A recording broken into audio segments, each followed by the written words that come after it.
oremos para que el Señor pues nos acompañe en este tiempo, ¿no? A fin de cuentas es de Él de quien debemos de estar escuchando. Amén.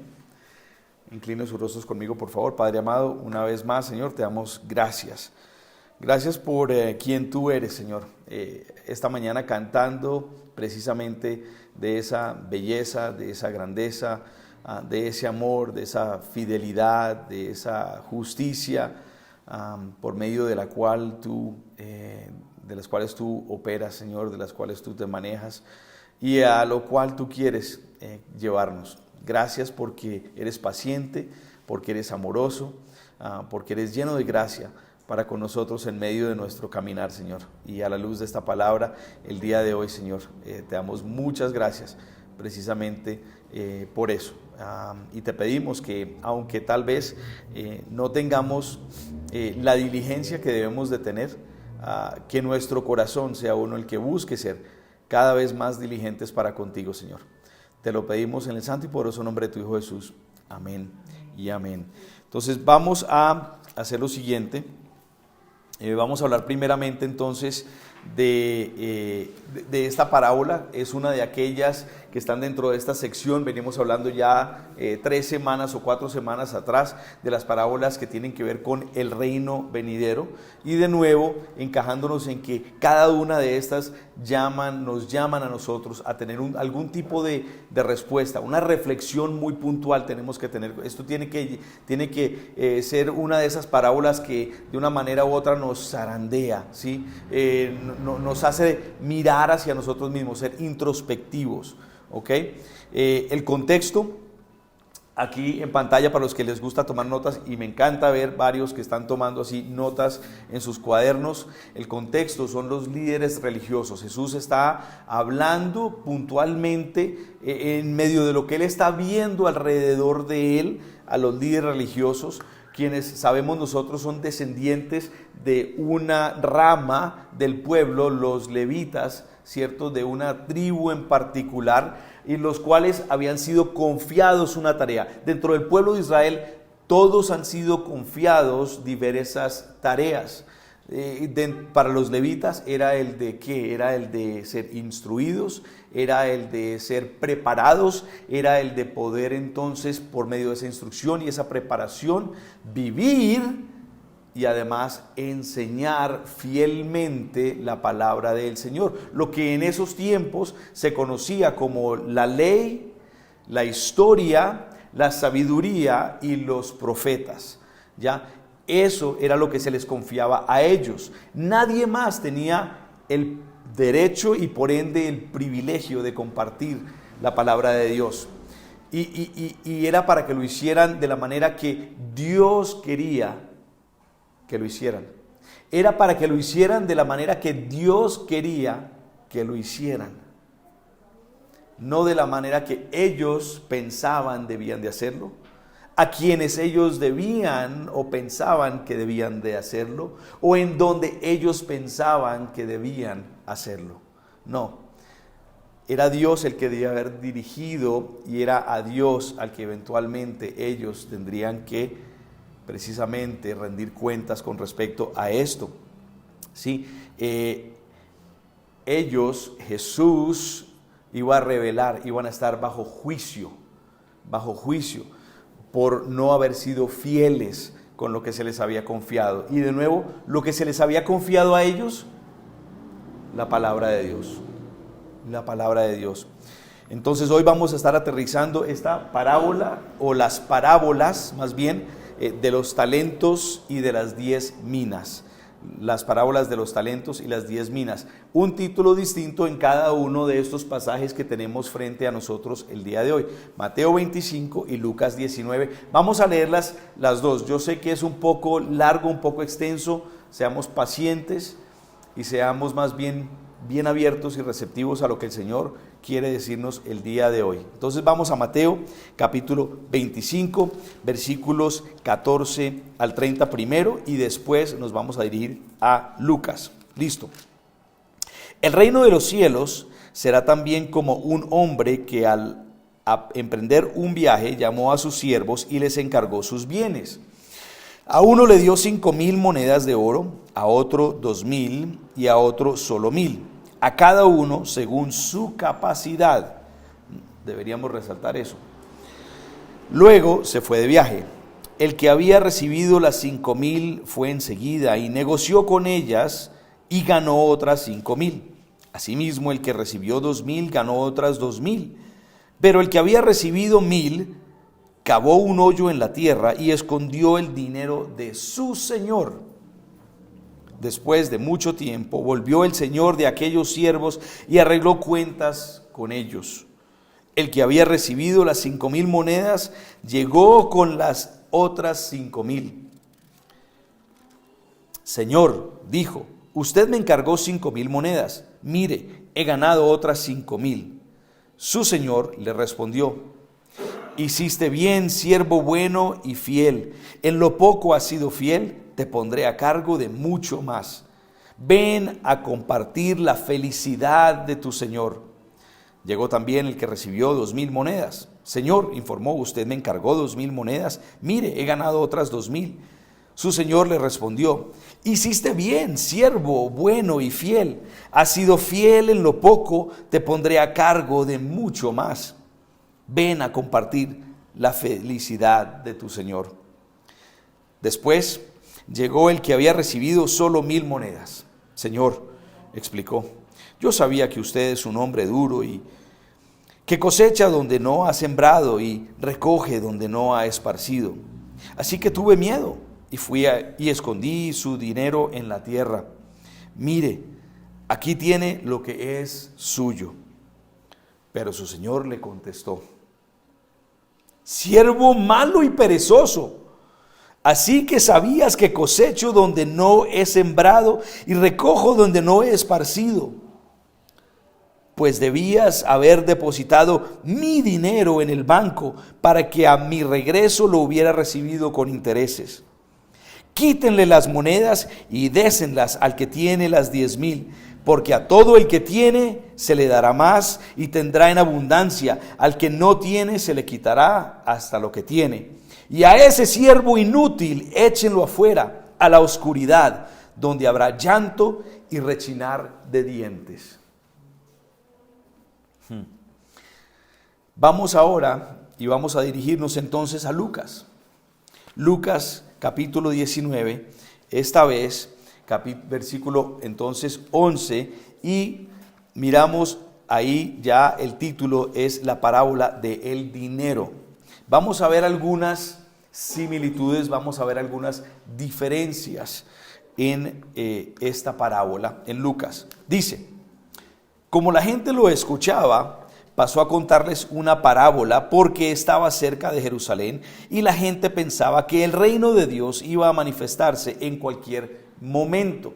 ¿Qué significa que el reino de Dios iba a manifestarse en cualquier momento? Para ellos en este momento que el Mesías iba a venir, si ese Mesías prometido, a eso se refiere. Así que les dijo, un hombre de la nobleza se fue a un país lejano para ser coronado rey y luego regresar. Aquí ya Jesús empieza a apuntar muy puntualmente a la situación de aquellos que están alrededor de él, ¿no? Llamó a 10 de sus siervos y entregó a cada cual una buena cantidad de dinero.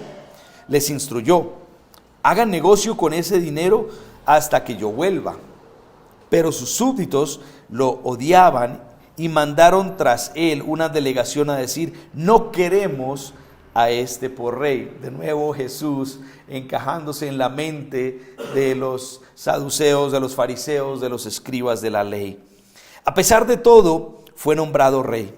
Cuando regresó a su país, mandó llamar a los siervos quienes habían entregado a quienes había entregado el dinero para enterarse de lo que habían ganado. Recordemos, Jesús está en este momento en el recuento de Lucas, está yendo a Jerusalén ya para su entrada triunfal. Hablábamos la semana pasada dentro de ese contexto central del Evangelio de Lucas. Se presentó el primero, versículo 16, y dijo, Señor, su dinero ha producido 10 veces más. Hiciste bien, siervo bueno, le respondió el rey. puesto que has sido fiel en tan poca cosa, te doy el gobierno de 10 ciudades. Se presentó el segundo y dijo: Señor, su dinero ha producido 5 veces más. El rey le respondió: a ti te pongo sobre 5 ciudades. Llegó el otro siervo y dijo: Señor, aquí tiene su dinero. Lo he tenido guardado, envuelto en un pañuelo. Es que le tenía miedo a usted, que es un hombre muy exigente. Toma lo que no depositó y cosecha lo que no sembró. El rey le contestó: siervo malo, con tus propias palabras te voy a juzgar.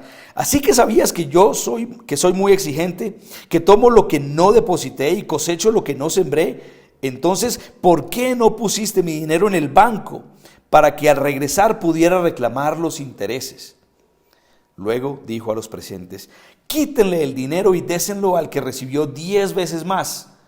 Señor, protestaron, él ya tiene 10 veces más. El rey contestó: les aseguro que a todo el que tiene se le dará más, pero al que no tiene se le quitará hasta lo que tiene. Pero en cuanto a esos enemigos míos que no me querían por rey, tráiganlos acá y mátenlos delante de mí. Y de ahí la entrada triunfal de Jesús a Jerusalén. Wow. Vemos entonces aquí de entrada, 2 de las instancias en las cuales esta parábola o estas parábolas se dan. Hay una congruencia fuerte en ellas, aunque hay muchas diferencias también. Este recuento o esta parábola también se encuentra en otro lugar. Entonces, no solo en el Evangelio de Marcos, en el Evangelio de Lucas, sino también en el Evangelio de los Nazareos. El Evangelio de los Nazarenos es uno de esos libros apócrifos o extra bíblicos, ¿cierto? Que no forman parte de la Biblia como tal, pero que otros testigos también escribieron en base a lo que ellos recibieron de las enseñanzas de Jesús. Hubieron muchísimos escritos, además de los que están en la Biblia. Ahora, lo que quiero resaltar aquí es que esto no es un mismo recuento con una perspectiva distinta, ¿sí? Lucas no recibe de quienes él investiga, porque acuérdense, él no estaba allí puntualmente, él viene a colación mucho después y él investiga de testigos oculares presentes allí. No es lo que él recibe de ellos, y en contraste de lo que Mateo recibe directamente estando allí de Jesús. No, la parábola en Mateo de los, como se dice ahí, talentos o monedas de oro en algunas de sus traducciones, es similar a esta de las minas o del dinero en Lucas 19, ¿sí? ¿Cómo vemos algunas de estas similitudes? Bueno, en ambas el dinero es confiado a siervos. En una se habla de 3, en otra se habla de 10 de ellos, en los cuales se les es confiado el dinero. Pero en ambas, los 3 hay 3 que dan informes, ¿cierto? En Mateo los 3 dan informes y los primeros 2 son ¿qué? Son felicitados. En Lucas pasa lo mismo, los primeros 2 son felicitados también. Después hay entonces unas sumas que son logradas acorde a esa fidelidad de estos siervos, y hay también unas recompensas. Ahora, es importante entonces nosotros notemos, son 2 parábolas distintas, sí, pero con un mismo mensaje. Son distintas parábolas, pero con un mismo mensaje. Recordemos que Jesús hablaba o enseñaba lo mismo en donde él iba, porque él era fiel a su enseñanza, ¿cierto? Y todos necesitaban escuchar lo mismo, ¿sí? Todos necesitaban escuchar lo mismo. Es como nosotros estamos aquí hoy en día. Puede que yo esté abordando Mateo 25, Lucas 19, pero quién sabe cuántos otros están enseñando hoy precisamente de eso mismo en otros lugares del mundo, ¿cierto? Porque todos necesitamos recibir esta enseñanza. Y Jesús hacía lo mismo. Pero la forma como yo les voy a compartir a ustedes va a ser muy distinta de la forma como otro está enseñando en otro contexto, en otro lugar del mundo. Porque las experiencias de ellos son distintas, los conocimientos de ellos son distintos. Imagínense ustedes, por ejemplo, un hermano que nosotros tenemos en la fe, quien es pastor por allá en el llano, y él va y habla con aquellos aborígenes, aquellas tribus indígenas por allá en el llano lejano, bien metidos por allá. ¿Cómo serán los ejemplos para ellos? Pero el mensaje es el mismo. Eso es lo que estamos viendo. Entonces Jesús, en un contexto, en una ciudad, en un momento puntual, lo dice de una manera, en otro lugar lo dice de otra manera, pero la enseñanza es la misma. Es la misma, a pesar de las diferencias que hayan en los ejemplos como tal. ¿Listo? ¿Y cuál es la enseñanza? Pues es la importancia de ser fieles en el servicio. Ahora, vamos a desglosar, voy a tomar yo la libertad de, teniendo las dos, de utilizar una de ellas para ir versículo a versículo. Vámonos a Mateo. Mateo, entonces, 25, y vamos a desglosar desde Mateo, sabiendo que la enseñanza va a ser la misma. Versículo 14, vemos aquí algo a resaltar de una, y lo primero dice, el reino de los cielos será. ¿Sí? Por eso es que nosotros entendemos esta parábola, entonces es una de las que está categorizada como las que tienen que ver con el reino venidero, el reino de los cielos, porque Jesús empieza a hablar precisamente de eso que va a venir. Ahora, en el versículo 14 continúa allí diciendo más adelante, como un hombre que, y siempre hay un simbolismo dentro de las parábolas. En este caso, el simbolismo del hombre, de este hombre, ¿es quién? Es el Señor, es Dios, ese es el simbolismo, simboliza a Dios, al Señor. En este caso muy puntual, en Jesús. Entonces, después, versículo 14, ¿qué pasa con este hombre? Dice que al emprender un viaje, y o en otra traducción dice yéndose lejos. ¿Hay algunos de ustedes que tienen esa traducción, yéndose lejos? Sí, exacto, ajá, bien. Sea como sea, nos habla de un lapso largo, ¿cierto? De algo que es indefinido, que es desconocido por todos en la parábola. Y ese pensamiento lo vamos a ver más adelante, fíjense en el versículo 15 y en el versículo 19, de que este hombre está emprendiendo un viaje, viene de lejos, regresa después de un tiempo y no se sabe cuánto es este tiempo. Esto es importante porque de nuevo ellos estaban pensando que el reino ya venía, ¿sí? Ya, el Mesías tenía que venir porque tenía que salvarlos de la forma como ellos estaban siendo explotados por medio del imperio romano en este caso puntualmente, y querían este salvador para esto. Era tal vez una necesidad un poco egoísta, podemos decirlo nosotros, ¿sí?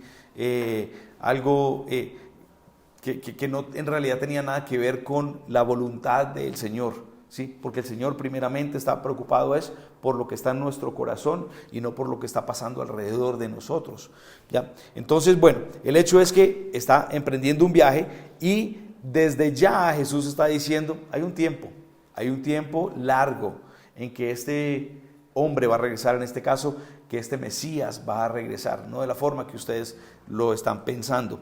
Y esto apunta precisamente entonces no a que Jesús estaba allí, porque ya el reino había llegado como tal, sino Jesús está apuntando entonces ¿a qué?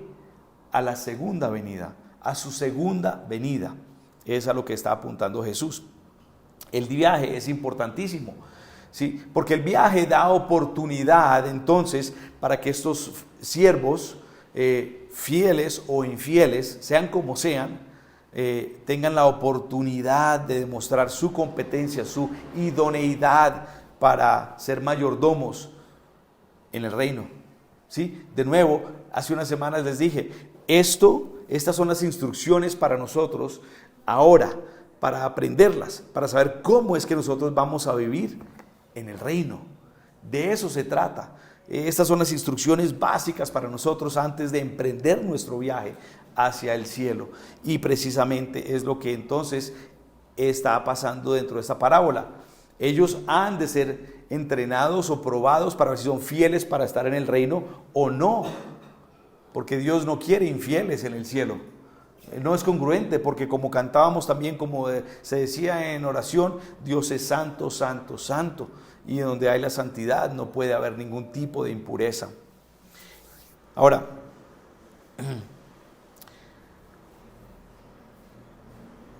es bueno resaltar y que todos caigamos en cuenta de este tiempo, de este lapso que existe, y que agradezcamos que existe ese lapso. Muchos de nosotros tal vez decimos, cuando vemos lo que está pasando alrededor de nosotros, ¿cuántos de nosotros hemos cometido este error? Y lo resalto como error de decir, ay Señor, ven. Es un error porque de verdad queremos que venga. ¿Estamos listos? ¿Estamos preparados? Cada uno en su corazón lo medita a su manera, lo asimila a su manera. Pero yo confieso haber cometido ese error. Ven Señor, ven Señor. No Señor, no vengas, la verdad no vengas todavía. ¿Sí? Hay mucho en lo cual yo quisiera corregir aún, que he sido infiel, que quisiera ser más fiel contigo. Y yo necesito experimentar ese lapso. Yo necesito experimentar esa gracia de Dios en este momento para mi vida. Porque hay cosas que no están como yo quisiera presentárselas al Señor. Tal vez en algunas áreas de mi vida sería como aquel siervo bueno y fiel, y el cual digo, Señor, tú me diste 10,000 de esto y aquí están 20,000. Pero hay cosas en las cuales yo sería como el que el Señor me dice, tú me diste 1,000, y yo le digo, aquí tienes tus 1,000. Y hay que agradecerle al Señor que Él es paciente, que Él es misericordioso y que Él espera. O a lo mejor he despilfarrado, ni siquiera lo he escondido. Tienes razón. Continúa en el versículo 14 y entonces nos dice que este hombre que regresa después de este largo viaje, yéndose, ¿qué dice? Y los llama. Llamó a sus siervos. ¿Llamó a quiénes? Llamó a siervos, pero vean bien, ¿llamó a quiénes? Sus siervos. Esa palabra es importantísima, ¿sí? Los conocía, no eran extraños a él, él confiaba en ellos, de hecho, puso en ellos algo de sí, ¿sí? Los siervos eran aquellos que estaban también en la audiencia en ese momento, pero somos nosotros somos sus siervos. ¿Somos los siervos de quién? De Dios, exacto. Y continúa diciendo en el versículo 14, les encargó, ¿qué? Sus bienes. ¿Los bienes de quién? De Él. Los bienes de Él, ¿sí? Su dinero, en este caso, lo que les encargó pertenecía a Él. Y como resaltábamos la semana pasada, ¿se acuerdan? En aquel, lo resaltamos varias veces, no lo pusimos en pantalla porque estaba reservado para esta semana, pero aquí está, es importante porque eran sus bienes. La semana pasada decíamos todo lo que está en la tierra es de quién, es de Dios. Bueno, ahora sí, la cita bíblica está allí, Salmos 24:1. Dios es dueño de toda la tierra y de todo lo que hay en ella. También es dueño del mundo y de todos sus habitantes. Y en el Salmo 89:11 lo puntualiza también de esta manera. Dice, tuyos son los cielos, tuya también la tierra, el mundo y ¿qué?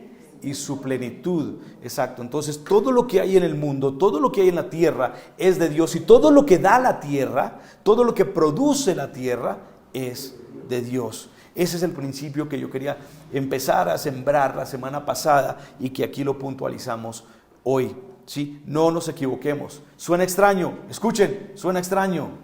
Esas botas que su merced tiene puestas son de Dios. ¿Alguien con sandalias? Sí. No importa si son botas, si son sandalias, alpargatas o lo que sea. estos zapatos que tengo yo puestos son de Dios. Alex, ¿qué pisas con esos zapatos? ¿A dónde vas con esos zapatos puestos? ¿En qué lugares entras? ¿En qué lugares no entras? ¿Para qué utilizas esos zapatos? Y estoy utilizando solo el ejemplo de los zapatos. Pero hablemos de nuestros ojos, hablemos de nuestros oídos. No son nuestros, son de Dios. Nuestras lenguas son de Dios. Creo que esto puede traer grande convicción a muchos de nosotros, ¿cierto? Que a veces, y yo confieso ser uno de esos, y quisiera cambiar cada vez más y más, que a veces lanzamos un chiste, un comentario, que pues no es pecado, pero fue provechoso, fue beneficioso, edificó verdaderamente, no sé, yo creo que muchas veces no, Y en el versículo 15, si regresamos, se nos dice que Él entonces entregó su dinero a cada uno de sus siervos, ¿cierto? Dice el 14, ahora el 15 nos dice, a cada uno según su capacidad. ¿Sí? De nuevo, resalta esa intimidad que hay entre el Señor y el siervo.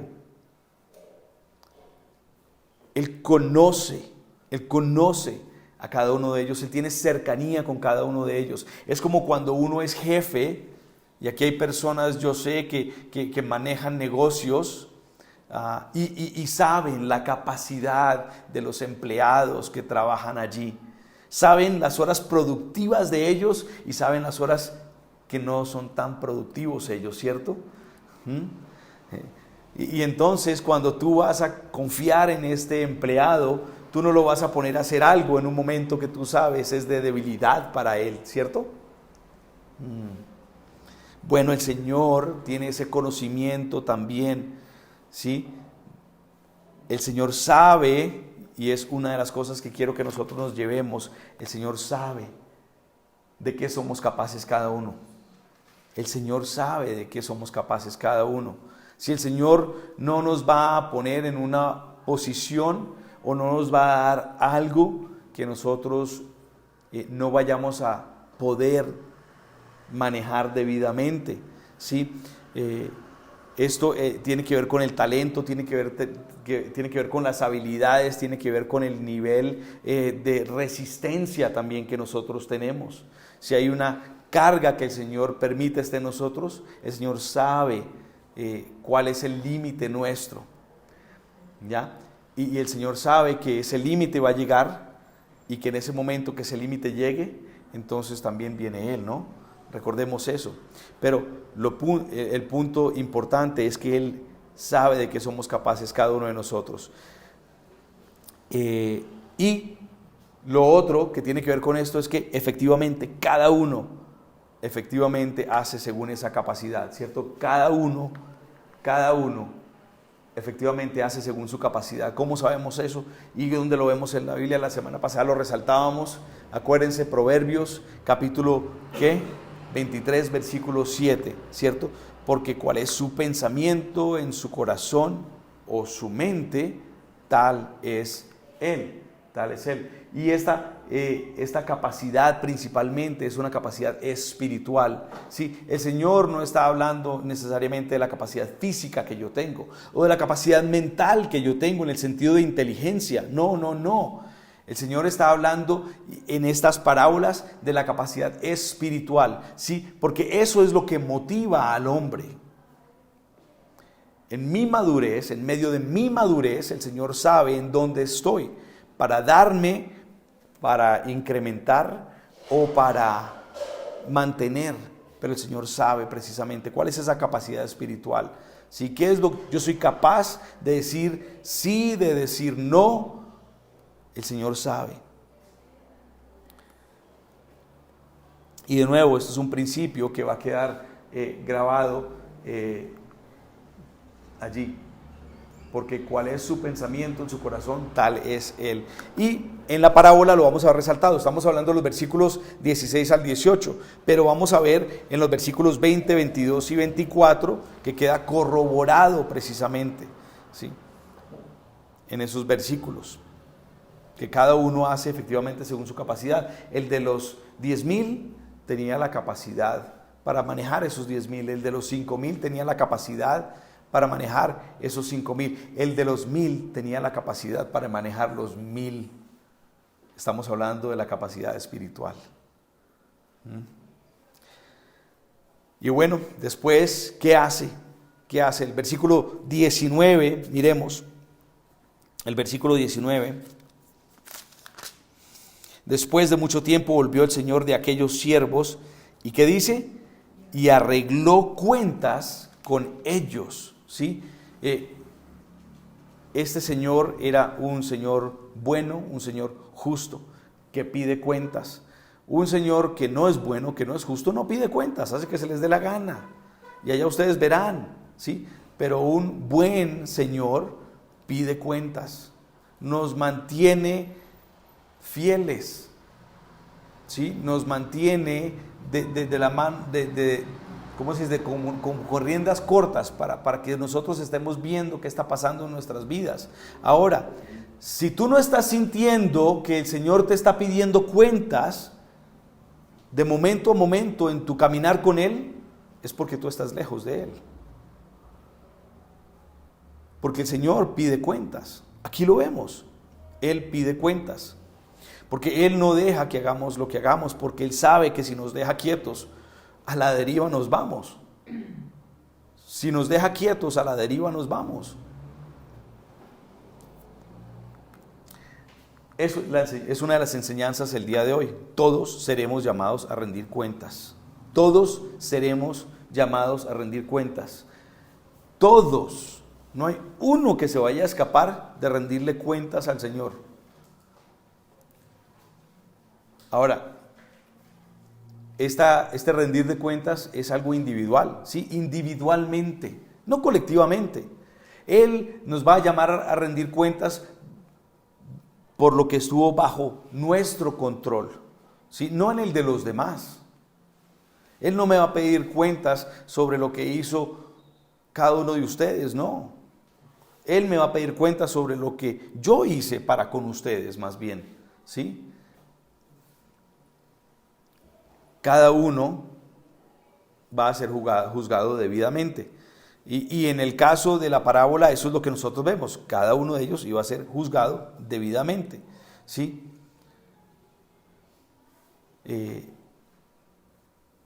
Ejemplos de cómo tal vez nosotros podemos encajarnos en el pensamiento de que el juicio es para mí y no para los demás. Bueno, en cuanto a la fidelidad se refiere, y en cuanto a la mayordomía, que es lo que venimos hablando, hay una cosa muy popular, hay un pensamiento muy popular, y quiero confesárselo a ustedes. Yo no doy en esa iglesia. Yo no sé qué es lo que van a hacer con esa plata. Pero es que el Señor no te está pidiendo sobre la fidelidad de quienes manejan la iglesia. El Señor te está pidiendo por tu fidelidad, ¿sí? Sé tú fiel en darle a Él. Él ya está llamándolos a ellos a rendir cuentas también, o los va a llamar a rendir cuentas. Entonces, que no sea una excusa nuestra el de decir, yo no doy allá porque yo no sé qué hace con esa plata. Uy, quién sabe. Cuando el Señor me llamó a mí, el Señor demanda, el Señor nunca obliga, por eso nos da libre albedrío, pero el Señor demanda fidelidad, ¿sí? Y nuestro dar al Señor es símbolo de nuestro agradecimiento al Señor, de nuestra obediencia a Él también, de nuestra entrega y de nuestro sacrificio también a participar también de lo que Él quiere hacer en la tierra. Claro. Ahora, hay personas que, claro, dicen, bueno, es que lo que tengo es tan poco que no vale la pena. El Señor, ¿qué puede hacer con eso? Recordémonos, a aquella que dio lo único que tenía, y ese único que tenía era poquito, y el Señor Jesús dijo, esta que ha dado ese tricito, ha dado mucho más de todos ustedes que dan una cantidad, pero tienen muchísimo más para dar, ¿sí? Ella ha dado más, porque de nuevo es un principio espiritual, no es un principio financiero, ¿sí? Lo que el Señor está enseñando, ¿sí? Para su dueño, porque de nuevo, todo el dinero y todo lo que hay en la tierra es de Dios. Entonces, Él es el que debe decir cuál es el valor de lo que cada uno de nosotros podemos dar, no nosotros, ¿sí?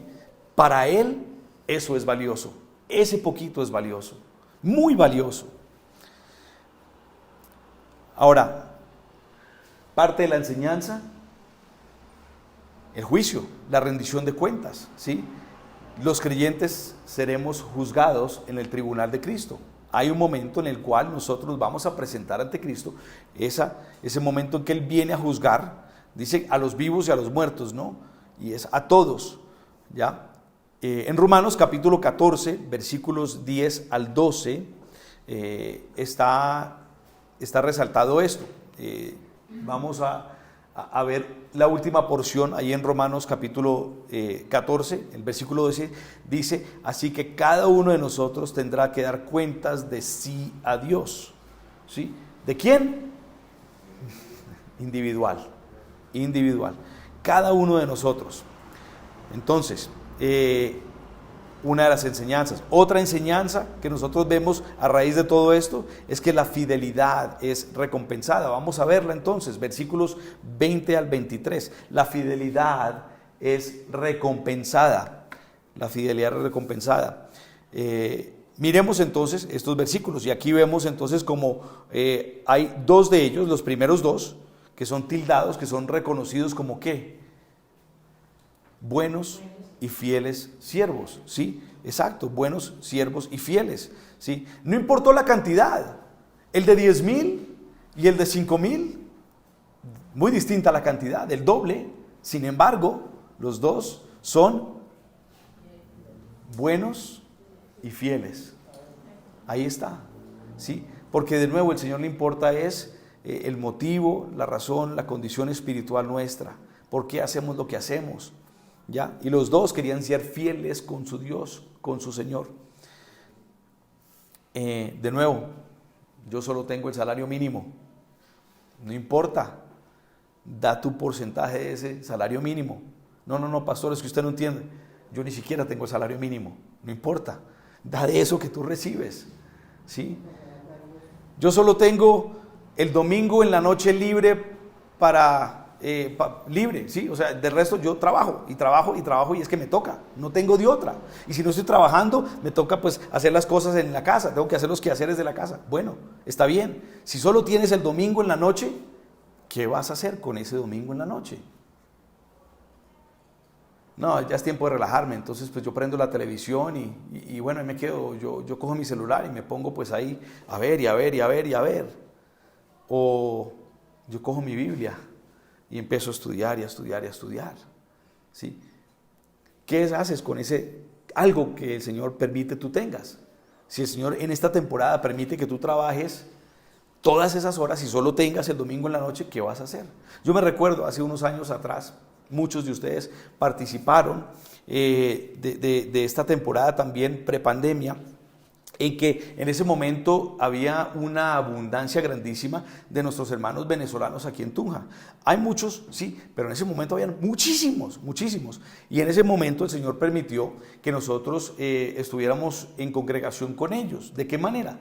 El domingo en la tarde-noche era el único momento en que todos ellos tenían para poder reunirse en alguna forma. Ellos no podían ir a la iglesia el domingo en la mañana porque estaban trabajando, no podían el sábado porque estaban trabajando, no podían el miércoles porque estaban trabajando, no podían, en fin, estaban trabajando continuamente, porque pues de una u otra forma tenían que sobrevivir, tenían que poner algo sobre sus mesas para comer, tenían que pagar pues sus responsabilidades, no vivían en la calle, ¿sí? Pero el domingo en la noche entonces, ¿qué hacían ellos? Nos recibían para alabar al Señor y para escuchar de la palabra y para compartir la palabra. ¿Sí? Esos hermanos en esa temporada eran buenos y fieles siervos, porque de lo que tenían estaban siendo fieles. Ellos podían en ese momento Ahora, no todos, no todos. Llegábamos allí a aquel lugar y habían algunos que se guardaban en su pieza y ahí se quedaban y uno les escuchaba por ahí en el celular, en la red, o escuchando música, o dormir, quién sabe, no sé. No estoy diciendo que no necesitaban descansar, yo simplemente digo, no todos estaban ahí. Cada uno, el Señor sabe en su corazón cuál era su condición y le rendirá cuentas a Él. Pero es un ejemplo, es un ejemplo. Y fíjese que aquí nosotros vemos entonces recompensas. Y el Señor tendrá recompensas para con esos hermanos que en esa temporada invirtieron en el reino escuchando, dejando que la semilla de la palabra entrara en sus corazones. Y eran fieles aquellos que llevaban fielmente, porque también después de un domingo en el cual habían estado compartiendo aquí y allá, que si en discipulado en la mañana, que si enseñando la palabra después, que si en compañerismo después, que si... ¿Y la noche? ¿No merecían ellos también descansar en vez de ir allá donde estos hermanos a compartir? Claro que sí, ¿por qué no? Digo retóricamente. No sé, ¿sí? Pero el Señor recompensará entonces también a aquellos que estuvieron participando en eso. Miremos recompensas. La primera recompensa que vemos en estos versículos 20 al 23, primero es que les dice, y los reconoce como tal, buenos siervos y fieles. Pero después hay otra recompensa, dice, sobre mucho los pondré, ¿sí? Entonces el Señor trae recompensa. Y hay una tercera recompensa que nosotros vemos aquí, dice, entren en el gozo de su Señor, entren en el gozo de su Señor. Sí, es hora de celebrar juntos, es hora de celebrar juntos, dice el Señor a ellos. ¿Sí? Los creyentes entonces serán recompensados basados en esas buenas obras, ¿sí? Es decir, en cómo nosotros servimos fielmente a Jesús, a nuestro Señor. De esa manera es que nosotros vamos a ser recompensados. ¿Dónde vemos nosotros el principio? Porque lo hay, claro que sí. Primera de Corintios capítulo 9, versículos del 4 al 27 para los que toman nota. Léanse toda esa sección. Pablo aborda varios temas allí, pero allá vamos a ver este principio, que los creyentes vamos a ser recompensados basados en esas buenas obras, de cómo nosotros servimos fielmente al Señor. En el versículo 10, voy a resaltarlo aquí en pantalla, el versículo 10 dice, cuando el labrador ara y el segador trilla, deben hacerlo con la esperanza de participar ¿de qué? De la recompensa. Cosecha es la palabra empleada, pero es la recompensa de su labor, ¿sí o no? Más adelante, en esa misma sección en Corintios, versículo 24, dice, ¿no saben que en una carrera todos los corredores compiten, pero solo uno obtiene el premio? Corran pues de tal modo que lo obtengan, ¿sí? La recompensa, el premio y la recompensa. Cuando yo corría maratones, yo no las corría porque eran divertidas, yo las corría porque después iba a recibir la medalla. Sí, los aplausos, la comida que se iba a dar después, en fin, de eso se trataba. Lo corría también porque si yo lo corría, en ese momento yo lo corría para recaudar fondos y significaba yo estaba siendo fiel en correr, en terminar la tarea que yo había dicho iba a hacer. ¿Para qué? Para aquellas personas que me estaban auspiciando me dieran los fondos que yo estaba buscando para recaudar. En este momento estábamos buscando cavar fosas, pozos más bien, para sacar agua limpia, pura, en unos proyectos en Haití en ese momento.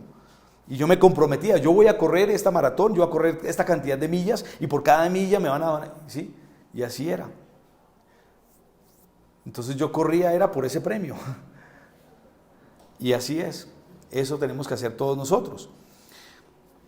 Ahora, la fidelidad.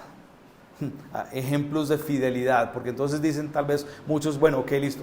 ¿De qué formas prácticas podemos nosotros emplear esta fidelidad en nuestras vidas? ¿En qué recursos ha puesto el Señor? Y nosotros cada vez que utilizamos la palabra recursos, como que es muy fácil encajarnos en la parte financiera, ¿cierto? Tal vez es muy fácil encajarnos porque lo hemos resaltado ya varias veces en las últimas semanas en el talento, en las habilidades, ¿cierto? Que el Señor nos ha dado. O el tiempo, lo hemos resaltado, lo resaltamos ahorita hace un momento. Pero es que hay muchos recursos que el Señor ha puesto en nuestras manos. Parejas casadas, mírense, los que están aquí, mírense. O piensen tal vez si no están aquí sentados porque están sirviendo en otra parte, ¿cierto? Piensen en hombres, esposos, piensen en sus esposas. Sus esposas son recurso del Señor en sus vidas.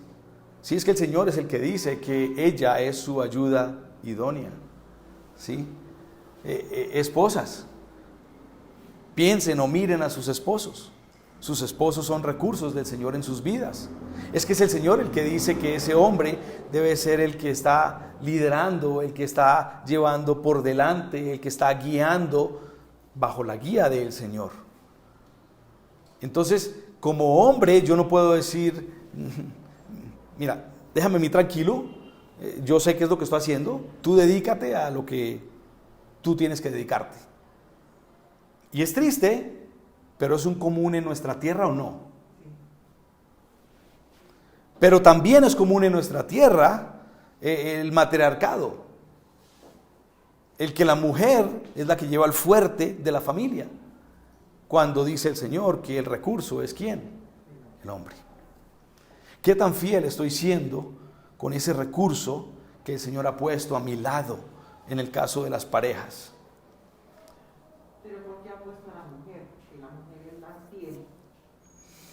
El Señor tiene sus razones, la sabiduría la tiene Él y yo no me meto en ese rancho. Sí, es tan sencillo como eso. Hijos, piensen en sus padres o miren a sus padres. Sus padres son recursos del Señor para sus vidas, ¿sí?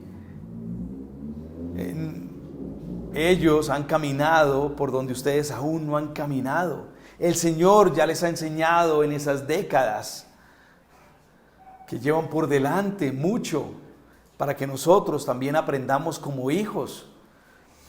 Y tal vez si tú no tienes a tu padre o a tu madre, tienes a otros ancianos, ¿sí? A otros mayores que el Señor ha puesto en tu vida. Esos mayores, esos ancianos, también el Señor los tiene como recursos en tu vida. Tú no puedes decir como joven, es que esa gente ya es de otra época. Esa gente no sabe lo que se trata el día a día hoy, no sabe con lo que yo lidio día a día hoy. Las situaciones podían haber sido distintas, pero díganme o no, mayores míos, que los principios siempre han sido los mismos. Y por eso yo escucho a mis mayores. Yo escucho a mis mayores, yo necesito escuchar a mis mayores. No importa si son mis padres, mis abuelos, mis tíos, parientes, amigos, como sean. Pero si son mayores, yo les escucho. Son recursos del Señor en nuestras vidas. Las escuelas son recursos, las instituciones educativas son recursos. Y cuando yo me apunto a una de ellas, o es que estoy en esa etapa de mi vida, ¿cómo lo estoy utilizando? Yo con que salga, salgo, sí, ya, salí. Con que saque el cartón, saqué el cartón, ¿sí? No, eso es un recurso que el Señor te ha dado, no para que saques el cartón, sino para que seas fiel en ese momento, con todo ese tiempo, con todo ese recurso, con todo ese conocimiento, porque tú no sabes para dónde quiere llevarte el Señor, a qué quiere utilizarte en algún momento el Señor. Y si tú lo tomas a media, pues entonces, ¿cómo va a utilizarte el Señor? Los teléfonos, las computadoras, las tablets, todo ese tipo de cosas, todos esos son recursos del Señor. ¿Cómo los estamos empleando? ¿Para qué estás utilizando ese dispositivo? ¿De qué maneras lo estás utilizando? ¿Estás siendo fiel en utilizarlo debidamente?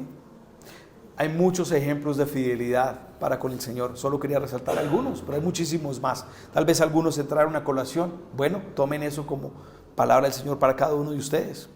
Regresemos y vamos a terminar entonces la parábola, versículos 24 al 30.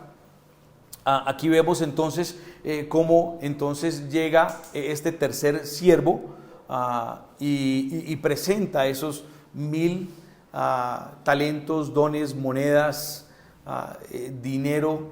Ya al Señor le dice, bueno, aquí están, usted me los dio, aquí los tiene. La verdad que o sea, yo no sé yo sé que usted es duro, que usted es fuerte, que mejor dicho, a lo mejor si yo hacía algo malo con esto me iba a castigar y todo eso, entonces aquí preferí esconderlos y aquí los tiene.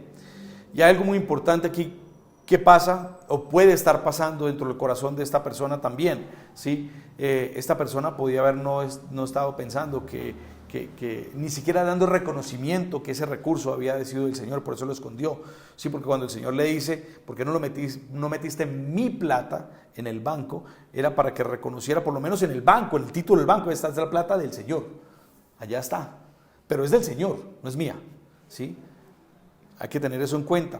En fin, entonces le entrega eso y el Señor le dice entonces, siervo infiel, inútil, tonto, ¿ya?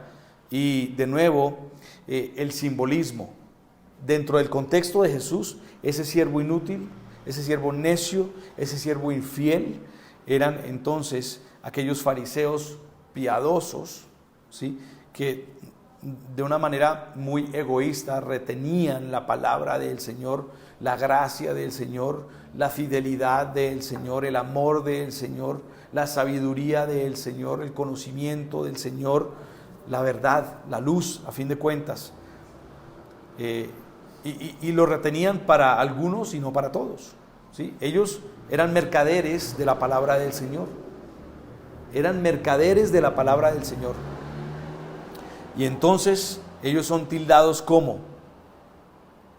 ¿qué nos dice en estos versículos? Lo llama a él siervo, en algunas traducciones, malo y perezoso, negligente, ¿sí? Aquellos que no sirven al Señor, ni oran, o no evangelizan, porque Dios es soberano, Dios sabe todo, Dios sabe todo. Dios sabe quién va a llegar, quién no llega, entonces yo para qué voy a hablar, pues, ¿sí? Ya el Señor sabe si ese va o no va, entonces yo para qué le voy a compartir. El Señor lo puso ahí al lado, el Señor lo puso ahí enfrente. Nosotros no podemos darnos el lujo de tener ese pensamiento, ¿sí? De eso que uno dice, el Señor sabe a quién va a traer para hablarle a Él. Sí, te llevó a ti. Así es. La pereza, lo tilda como perezoso, porque muchas veces la pereza nosotros la escondemos detrás de esos dichos, precisamente, ¿sí? La pereza es un pecado, la pereza es un pecado. Para algunas cosas puede que seamos muy diligentes, pero para otras cosas muy perezosos, y para contestar correos electrónicos, para revisar los likes que tenemos en nuestras redes sociales, para ver los comentarios que se nos ponen, para organizar la casa, los cajones, qué sé yo, para trabajar en la gama que sea que nosotros trabajemos, en donde sea que nosotros estemos. Tal vez para eso somos muy diligentes, pero para orar, para compartir nuestra fe, para leer la palabra, es que esa es la economía del reino. La economía del reino es esa. Ahora, hacia el final, en el versículo 27, hay algo muy importante que yo quiero que nosotros miremos.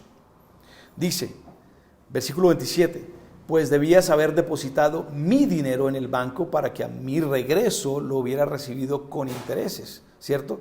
Sí, esta es una expectativa realista de parte del Señor. La expectativa realista del Señor es que nosotros hagamos con lo de Él lo que se merece. Dice Spurgeon,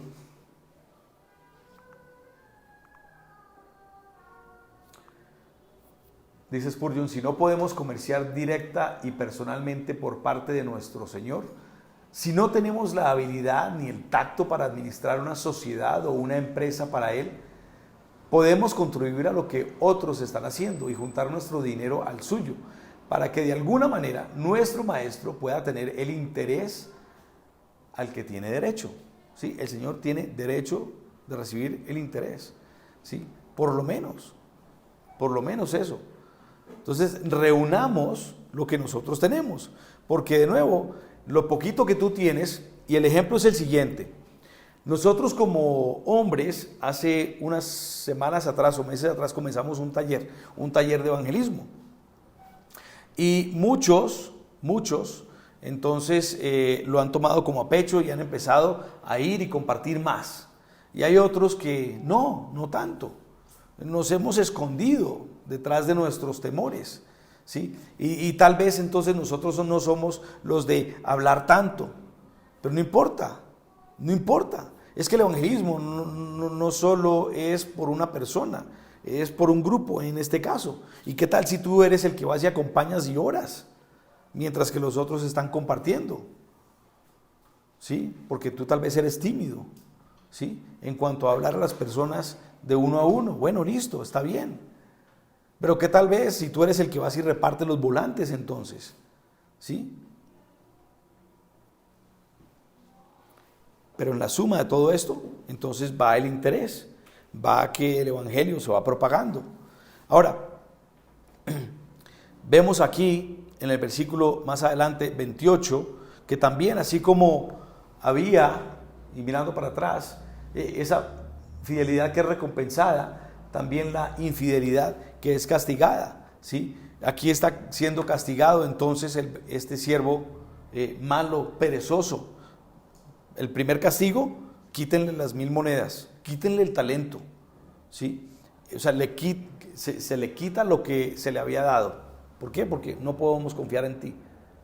El segundo castigo es para muchos más fuerte, ¿sí? Porque es que atenta contra mi ego, contra mi orgullo, ¿sí? ¿Y cuál es? Segundo castigo es désenlas al que tiene las 10,000. No solo me las quitó, sino que se las va a dar a otro. ¿Sí? Ese es el segundo castigo, pero hay un tercer castigo.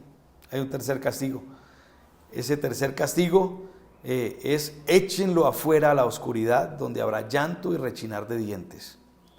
El dicho lo conocemos todos: lo que no sirve, que no estorbe. La maleza puede ser verde, pero en un jardín sigue siendo maleza. Y la maleza hace daño, ¿cierto? Hay que arrancarla. La maleza no solo se puede arrancar y dejar ahí, porque ¿qué pasa? En ese suelo retoña. Entonces, ¿qué hay que hacer con la maleza? Quemarla.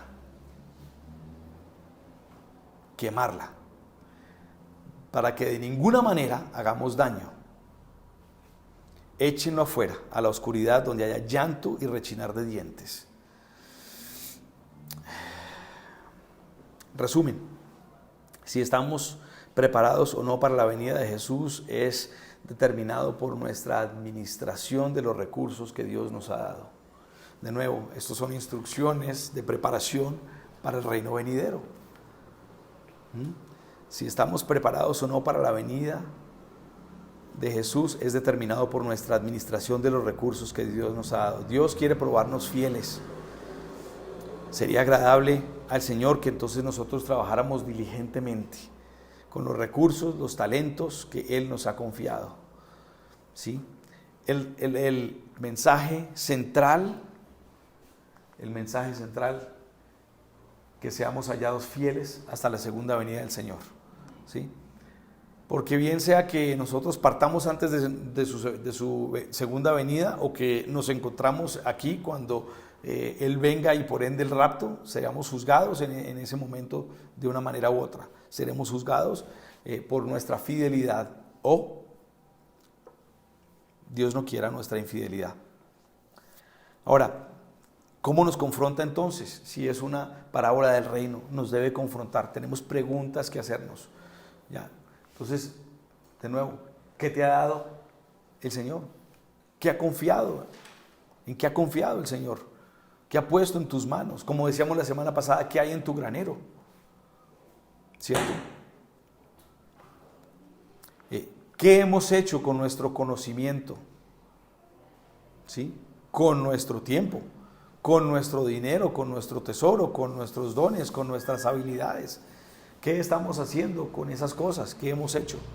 Son preguntas que tenemos que hacernos, porque esto es parte de la rendición de cuentas, chequearnos de cuando en vez. ¿Qué hemos hecho con la gracia que hemos recibido? Esta es fuerte. ¿Qué hemos hecho con la gracia que hemos recibido? ¿Estamos caminando hacia la santidad religiosamente? ¿Estamos implementando para uso exclusivo, personal o colectivo? Es decir, aquí sí y allá no. El Señor me ha dado gracia en esto, pero pues en esos lugares con estas personas no, con estos lugares con estas personas sí. Para el mundo sí, pero para el Señor no. Hay cosas que el Señor nos ha dado. ¿En qué las estamos empleando? El Señor nos está cubriendo de mucho. ¿Qué hemos hecho de nuevo? Si el Señor ha depositado en nosotros una medida para servir, ¿qué estamos haciendo con esa medida para servir? Si el Señor nos ha dado la capacidad de exhortar, ¿de qué manera estamos utilizando esa medida para exhortar? Si el Señor nos ha dado la capacidad de administrar, ¿de qué forma estamos utilizando ese don de administración para el Señor? Y por último, y no menos importante, ¿estamos invirtiendo en el reino, es decir, en compartir el Evangelio, las buenas nuevas? ¿O estamos allí, ya piensa que nosotros seamos los que el Señor ha depositado esa capacidad, como tal vez muchos hemos escuchado de alguien como un Billy Graham, o sí, ¿cómo se llama el argentino este? No. No. Se me olvida. Uno que hacía cruzadas grandísimas también. Su hijo lo está haciendo hoy en día también. Sí, por favor. Bueno, si se les viene. Palau, Luis Palau. Luis Palau, ¿quién no ha escuchado de Luis Palau? Claro que sí. Sí, tal vez el Señor ha depositado, como en el Luis Palau, en algunos de nosotros esa posibilidad, pero tal vez no, tal vez ha depositado, como conozco una señora, una amiga que americana, ella, misionera, vino a Villavicencio por un tiempo y se dedicó, fue a compartir con los vecinos alrededor de ella, sí, sencillo, individualmente, de tú a tú. Bueno, pero ¿cómo lo estamos haciendo? Lo estamos haciendo, sí, no importa, de nuevo. No podemos escondernos por el miedo. El Señor también quiere pedirnos cuentas sobre el hecho de que nosotros debemos estar discipulando, ¿sí? La palabra de Dios, el conocimiento que nosotros tenemos. Acuérdense que el Señor nos dice en Mateo 28, 19 y 20, vayan y hagan discípulos de las naciones, enseñándoles, después de que se bauticen, el bautismo en el nombre del Padre y del Espíritu Santo, y enseñándoles todo lo que les he enseñado. Entonces, si a ti te ha enseñado poco, pues enseña de ese poco. Si te ha enseñado mucho, enseña de ese mucho. Buscaremos entonces, es el reto, descubrir cuáles son esos recursos con los que Dios nos ha dotado, y después vamos a utilizarlos, vamos a usarlos, todos esos recursos físico, espirituales, para el bien de todos. Si lo hacemos así, vamos a ser fieles entonces, hasta que Él venga.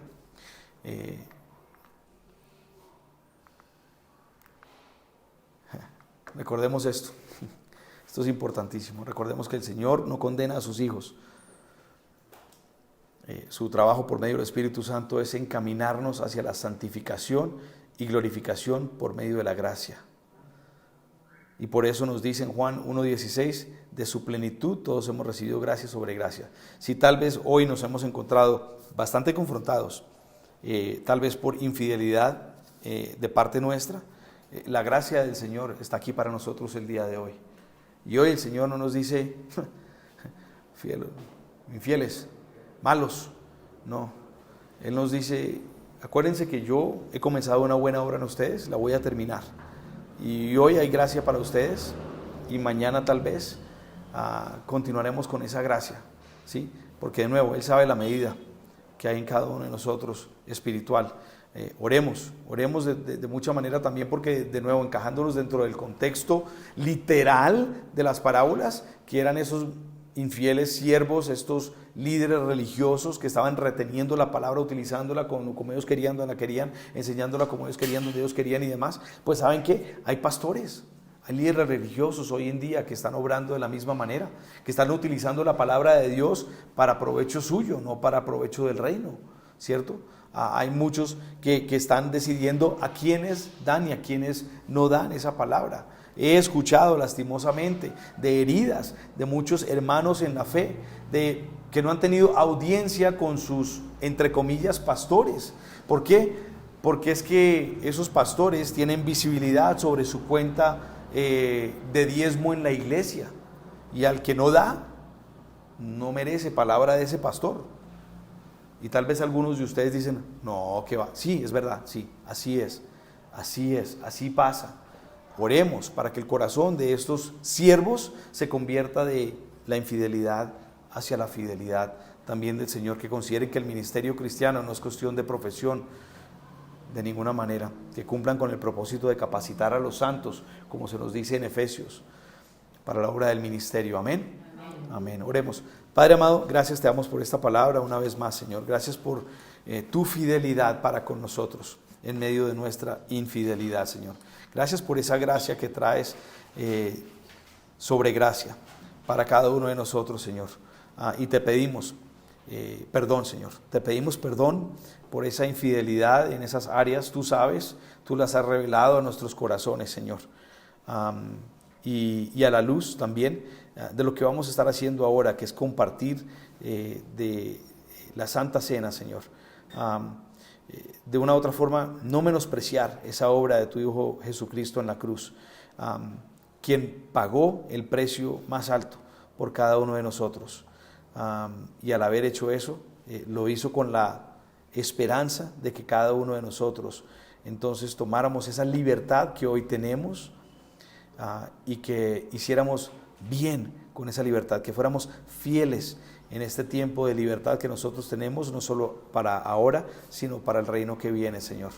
Así que te bendecimos, Señor, por ese amor tan grande, Señor. De verdad que quedamos totalmente quebrantados a la luz de esta palabra, Señor, y queremos, necesitamos de ti, Señor, necesitamos de ese espíritu en nosotros, que erradique esos malos deseos, esos malos pensamientos, esos corazones egoístas, Señor, y que cada vez nos convertamos en personas así como tú, más y más generosos, que inclusive en lugares en donde no es merecido, tú das. Asimismo sería de parte nuestro, Señor. Te lo pedimos en el santo y poderoso nombre de tu Hijo Jesús. Amén.